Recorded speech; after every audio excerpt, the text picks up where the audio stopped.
Hey guys, thanks for joining Learn to Play. This is Gen Con 2016, Day 3. We're all a little tired, but we're making it through it. I'm here at Humani or Not, and we're going to take a look at Bloodborne today. This is one of their hot new games. It's put out by Eric Lang, and it is fantastic. I had a chance to try it out earlier, and you'll die a lot, but it is a lot of fun. It's a really cool game. So, can you give me an overview, just a quick basic of what this game is exactly? Yeah, for sure. So it is Bloodborne based on the PS4 Sony game, and excellent, challenging semi-co-op game. Players are going to be delving deep into a chalice dungeon, facing off against monsters, working together to defeat them, but ultimately trying to win on their own by getting the most blood echoes and winning the most trophies along the way. Great, so let's go ahead and jump in and take a look at what this game is. Okay, so this is Bloodborne, the card game, based on the Sony PS4 video game, and designed by the wonderful Eric M. Lang. And so we're really excited about this game. Each player is going to take on the role of a hunter, and they're going to be venturing into the Chalice Dungeon and facing off against a series of monsters and bosses, and ultimately facing off against a final boss. So each round, what's going to happen is everybody starts with a starter hand of relatively weak weapons and actions that they can take. And throughout the course of the game, everybody, each round is going to select an action card and then reveal it at the same time. Certain effects will take place, and we'll do battle with the monsters. They will roll a particular dice to do damage against the hunters, and then the hunters will do damage against them. Each of the monsters has a certain strength in blood echoes, and blood echoes are represent their life, but also points in the game. So as you damage your enemies, these numbers here on the weapons refer to how much damage you can do and how many blood echoes you can take as a reward for that, and those get collected on your personal board here. And throughout the course of the game, you'll gain more and more of these. And also, when you have a hand in killing one of the monsters, you're going to gain trophies for killing off those monsters. And there are different types of monsters. So there's 3 different types of monsters, and the more you're able to kill them off, the more points it's going to be worth at the end of the game. We've got a life meter here, which starts at 8 and will very quickly go down to 0 as you face these tough denizens of the Chalice Dungeon, and then there is a way to heal that back up. So we've got 2 very interesting and important cards in our starting hand. We've got the Transform card, which is going to allow us to delay our choice of weapon. When you play the Transform card, you get to see what everybody else has played and then choose a card based on what the board situation is.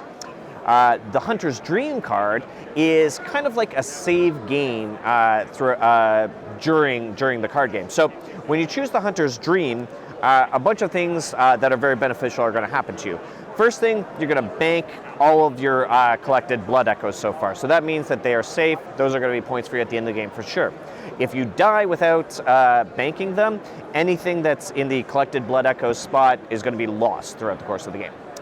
Your health is going to heal back up to 8, which is fantastic. And you're going to be able to pick up all of your action cards into your hand. On top of that, we'll have upgrade cards. Now these upgrade cards are cards that are going to strengthen your hand along the way, and having these cards is critical to the success of your campaign because, like I say, your starting hand is not super strong. So you have a wide variety of different upgrades that you can bring into your hand and make your hand unique from the other players, give you an advantage throughout the course of the game. If multiple players take the Hunter's Dream action during the game, then by turn order, the upgrade cards will be selected, and it won't be refilled until the end of that round. So turn order can be quite important throughout the course of the game. When facing off against some of the weaker monsters, after you do battle one round, they will run away. So if they are not killed, then they will run off to fight another day, and you lose that opportunity to gain more blood echoes from them and to gain trophies from them. The bosses, and of course the final boss, never run away. So you'll do battle with them until they're finished off. And that's mainly the crux of the game. When you die off, you will lose non-collected blood echoes, but you will get a benefit. You will get an upgrade card, and you will be able to heal back up. So that is an overview of Bloodborne. At the end of the game, so you are working to a certain extent cooperatively, because as you face these monsters, you'll work together to do damage against them. But ultimately, at the end of the game, only one person can escape the Chalice Dungeon, and that's going to be the player that has collected the most blood echoes and gained the most glory in the form of trophies through killing off the monster. So whoever has the most points at the end is going to ultimately be the winner. Bloodborne is interesting because everybody's selecting cards at the same time. There's a lot of bluffing and second guessing, and I mean, talking around the table is highly encouraged. So like, you can make any promise you want to make, and you're not bound to keep that promise. So you can really bluff out your opponents and get them to do battle when it's not beneficial for them, or have them maybe retreat from battle and allow you to take some glory.